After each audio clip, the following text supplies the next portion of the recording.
నాకు ఈ ఒక్క విషయం చెప్పు. నువ్వు ఆ డాక్యుమెంట్స్తో చివరిగా ఎవరిని కలిసావు?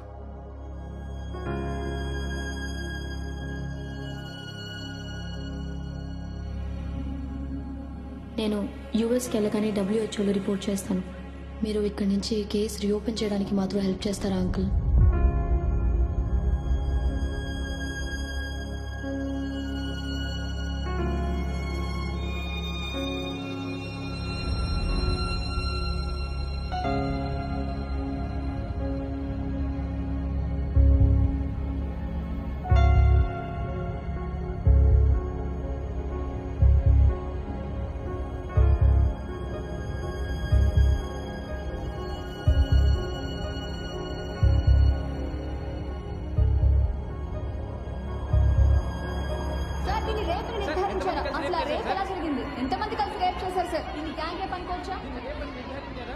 ఇది నిర్భయ రేప్ కన్నా దారుణమైంది అనుకుంటున్నారా? అవును,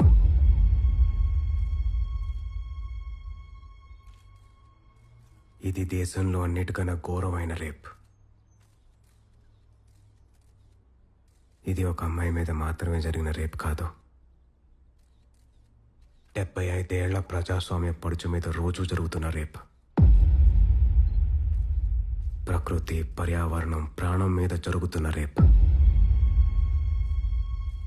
ఈ రేప్లో విక్టిమ్ ఒక్కరు కాదు, మైకులు, కెమెరాలు పట్టుకొని నుంచున్న మీరు, అవి వింటూ చూస్తూ కూర్చున్న ప్రతి ఒక్కరూ. ఈ రేప్లో శిక్షించాల్సిన నేరస్తులు 4 కాదు, ఒక సామ్రాజ్యమే ఉంది.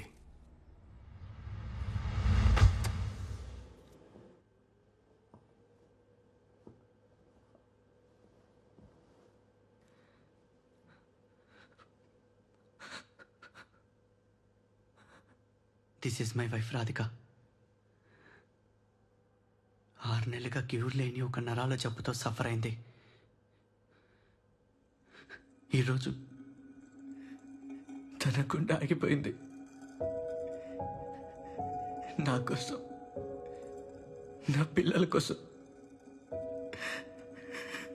కొట్టుకున్న గుండె.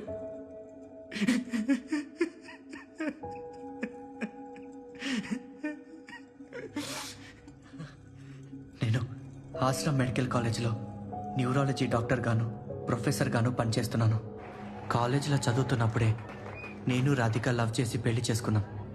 నేను ప్రాక్టీస్ స్టార్ట్ చేసినప్పటి నుంచి ఎవ్వరికీ అర్థం కాని నరాల జబ్బుతో బాధపడుతున్న కేసెస్ కొన్ని ఫేస్ చేశాను. నెల నెల ఆ పేషెంట్స్ కౌంట్ పెరుగుతూ వచ్చింది.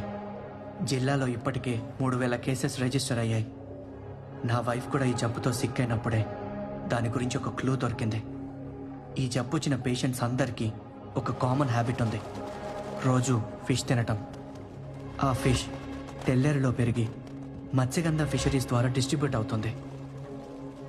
తెల్లేరులో 80% ఫిష్ ట్యాంక్స్ మత్స్యగంధ ఫిషరీస్ లీజ్లో ఉన్నాయి. మీట్ షాప్స్లో మిగిలిపోయిన వేస్ట్ని, చనిపోయిన జంతువుల్ని ఒక కెమికల్లో కరిగించి చేపలకి ఆహారంగా వేస్తున్నారు. చేపలు తొందరగా పెరిగి ఎక్కువ లాభాలు రావడం కోసం చేస్తున్న పనిది. 30 ఏళ్లుగా ఈ చెరువుల్లో చేపల్ని ఇలాగే పెంచుతున్నారు. దీనివల్ల తెల్లేరు మొత్తం సీ లైస్ అనే బ్యాక్టీరియాతో నిండిపోయింది. ఈ బ్యాక్టీరియా చెరువులో పెరిగే ప్రతి చేపలోనూ ఉంది. చాలా వరకు మనం తినేలోపి ఈ బ్యాక్టీరియా చచ్చిపోతుంది. కానీ కొన్ని రేర్ కేసెస్లో ఇట్ ఇస్ స్టిల్ అలైవ్. డైరెక్ట్గా బ్రెయిన్ని అటాక్ చేస్తుంది. ఈ జబ్బు వచ్చిన ప్రతి పేషెంట్ బ్లడ్లోనూ ఈ బ్యాక్టీరియా ఉంది. పక్షుల వలసలు తగ్గాయంటే పక్షులే కదా అని కొట్టిపారేశారు. పక్షుల్ని బతికించలేని చెరువు మనుషుల్ని మాత్రం ఎలా బతికిస్తుంది? చుట్టుపక్కల లక్షల ఎకరాల పొలాలు నాశనం అవ్వడానికి, రైతుల ఆత్మహత్యలకి కూడా ఈ పొల్యూషనే కారణం. పేరుకే మంచినీటి సరస్సు, కానీ ఈ నీళ్లు తాగడానికి, వాడకానికి పనికిరావు. ఈ కుళ్ళు చుట్టూ ఉన్న కొన్ని లక్షల ప్రాణాలని ఇన్ఫ్లుయెన్స్ చేస్తుంటే ఇలా నెగ్లెక్ట్ చేస్తూ కూర్చోవడం ఒక జనసైడ్తో సమానం.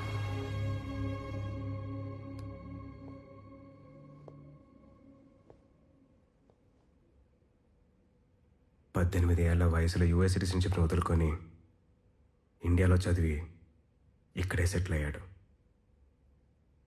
ఈ రిపోర్ట్స్తో యాక్షన్ తీసుకోమని భారతీయతను మొహానికి పూసుకొని భారతదేశాన్ని భుజాల మీద మోస్తున్న మన అఫీషియల్స్ని కలిశాడు ఈ ఆరా ఇండియన్ వరుణ్ హ్యాన్సన్. మన డీసీ గారిని కలిశాక తను కనిపించకుండా పోయాడు. అదే డీసీ గారిని కలిశాక తన చెల్లి ఇప్పుడు హాస్పిటల్లో చికిత్స పొందుతున్న మైరా హ్యాన్సన్ తను కూడా కనిపించకుండా పోయింది. సార్, నా డ్యూటీ నేను చేశాను. పై అధికారులకు ఇన్ఫార్మ్ చేశాను. You are not a postman mister Dasharath. Not a postman. బాధ్యత గల టీసీగా ఒక మారణ హోమానికి ఇచ్చే రెస్పాన్స్ ఇంతేనా? సార్, ఆ రిపోర్ట్ బేస్లెస్ అని, తప్పు రీసెర్చ్ అని మన public health officer counter report కూడా ఇచ్చారు సార్. సార్, అలా రిపోర్ట్ ఫేక్ చేయమని నన్ను అడిగింది కూడా డీసీ గారే.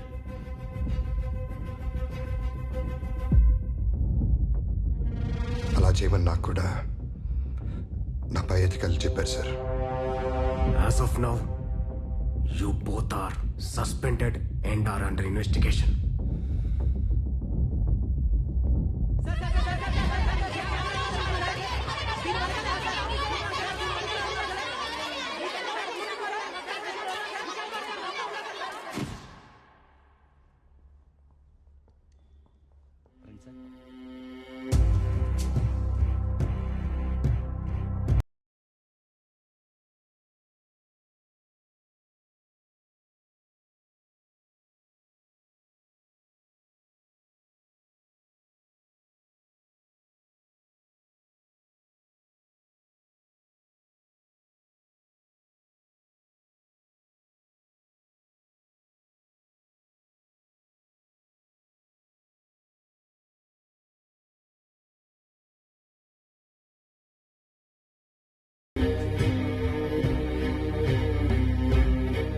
నీషే డార్విన్ ప్రపంచంలో బాపు హల్దాంకర్.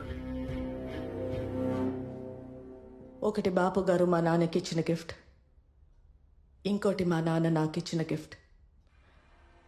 అంతకన్నా నా ప్రపంచంలో వాటికి వాల్యూ లేదు. ప్లీజ్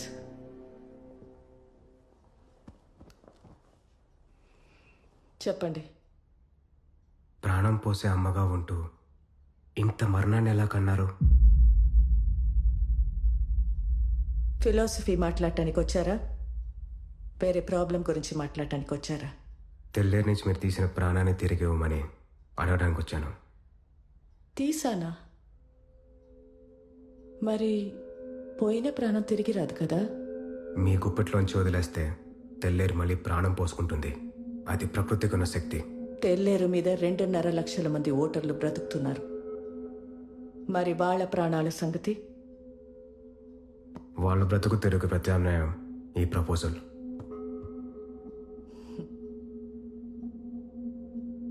ఆపోజిషన్ గవర్నమెంట్లోనే ఇది జరగలేదు. ఇప్పుడు జరుగుతుంది అనుకుంటున్నారా?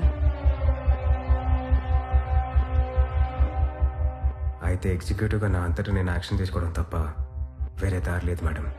యాజ్ పర్ కాన్స్టిట్యూషన్ చట్టసభల ఆదేశాల మేరకే ఉద్యోగస్తులు పని చేయాలనే విషయం మర్చిపోయినట్టున్నావు. యాజ్ పర్ ద కాన్స్టిట్యూషన్ చట్టసభల ఆదేశాలు మారణ హోమానికి దారి తీస్తే ఉద్యోగస్తులు ఫాలో అవ్వాల్సిన అవసరం లేదు. ఫాలో అయితే మీలాంటి వాళ్ళు హిట్లర్లు అవుతారు. హిట్లర్ అయినా గాంధీ అయినా జనం బలంతోనే నాయకులయ్యారు కలెక్టర్. ఆ జనం నా వెనకున్నారు. చావేదో బతికేదో తెలిసినప్పుడు జనం బతుకుని కోరుకుంటారు మేడం, మిమ్మల్ని కాదు. నీకొక పిట్ట కథ చెప్తా విను. రాష్ట్రంలో మొట్టమొదటి కోఆప్ సొసైటీని స్థాపించిన ఒక ఫ్రీడమ్ ఫైటర్ కథ. అసలైన ప్రజాస్వామ్యం లోకల్ గవర్నెన్స్లో ఉందని జనాలకి బోధిస్తూ వాళ్ళ బ్రతుకులు బాగు చేస్తానని కమ్యూనిస్ట్ జెండా భుజాన్ని వేసుకుని బయలుదేరాడు. విన్నదంతా విని ఎలక్షన్కి ముందు ఆపోనెంట్స్ పెట్టే గడ్డి తిని 5 ఎలక్షన్స్లో అతనికి డిపాజిట్ కూడా రాకుండా ఓడించారు అదే జనం. ఎమర్జెన్సీని ఎదిరిస్తూ పోలీస్ కాల్పుల్లో అల్లుడిని పోగొట్టుకున్నాడు. 13 నెలలు జైల్లో మగ్గి దిక్కులేని చావు చచ్చాడు. ఆ వ్యక్తి పేరు హనుమంతరావు. అతని కూతురి పేరు విశాఖవాణి. తండ్రి శవాన్ని దహనం చేసినప్పుడు నిండు గర్భిణి. ఆ రోజు తను దహనం చేసింది తండ్రి శవాన్నే కాదు, ఆ తండ్రి ద్వారా తనలో పేర్కొన్న పనికిరాని విలువల్ని, చేతకానితనాన్ని.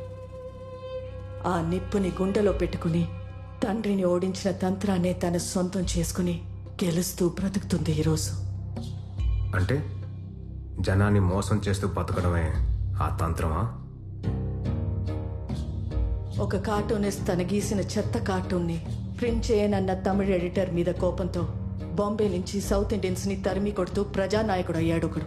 ఆ తర్వాత కొన్నేళ్లు నార్త్ ఇండియన్స్ ని తరిమి కొడుతూ రాజకీయ శక్తిగా ఎదిగాడు. ఆ ఫ్యాసిస్ట్ ఫ్యామిలీ ఈ రోజు ఆ రాష్ట్రంలో రూలింగ్ పార్టీ. మతం పేరుతో దేశాన్ని వేరు చేస్తూ రచ్చ చేసిన ప్రతి చవట ఒక నాయకుడు.